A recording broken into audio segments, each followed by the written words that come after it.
ഒരു കുടുംബത്തിനകത്ത് എല്ലാവരും അങ്ങോട്ടും ഇങ്ങോട്ടും മുഖത്തോട് മുഖം നോക്കാതെ ചിരിക്കാതെ സംസാരിക്കാതെ ഒക്കെ ജീവിക്കുന്ന ഒരുപാട് കുടുംബങ്ങളുണ്ട്. അപ്പം അങ്ങനെയൊക്കെയുള്ള കാര്യങ്ങൾ തന്നെ ഏറ്റവും വലിയ തെറ്റാണ്. ഒരു കുടുംബത്തിൽ ഒന്ന് ചിരിച്ചു പോയെന്ന് വെച്ചാൽ എന്ത് നഷ്ടം വരാനാ? ഒന്നും നഷ്ടം വരാനില്ല. നിങ്ങൾ നിങ്ങളുടെ ഭാര്യയെ എടുത്തോ അല്ലെങ്കിൽ നിങ്ങൾ നിങ്ങളുടെ ഭർത്താവിൻ്റെ അടുത്തോ ഒന്ന് ചിരിച്ചും സ്നേഹമായിട്ടും സന്തോഷമായിട്ടും ഒന്ന് പെരുമാറി നോക്കൂ. കുടുംബത്തിൽ തന്നെ നല്ല ഐശ്വര്യവും സന്തോഷവും സമാധാനവും ഉണ്ടാവും.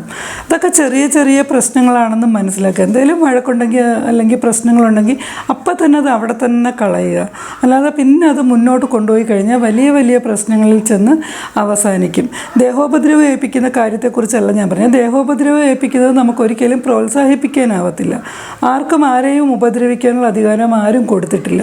അതൊക്കെ തെറ്റ് തന്നെയാണ്. അത് അങ്ങോട്ടായാലും ഇങ്ങോട്ടായാലും അത് തെറ്റാണ്. നമ്മുടെ കുട്ടികളോടായാലും നമ്മൾ സ്നേഹമായിട്ട് പെരുമാറുക. അവരെയും കഴിയുന്നതും ദേഹോപദ്രവം ഏൽപ്പിക്കാതെ നല്ല വാക്കുകൾ കൊണ്ട് സ്നേഹത്തോടു കൂടി ജീവിക്കുക.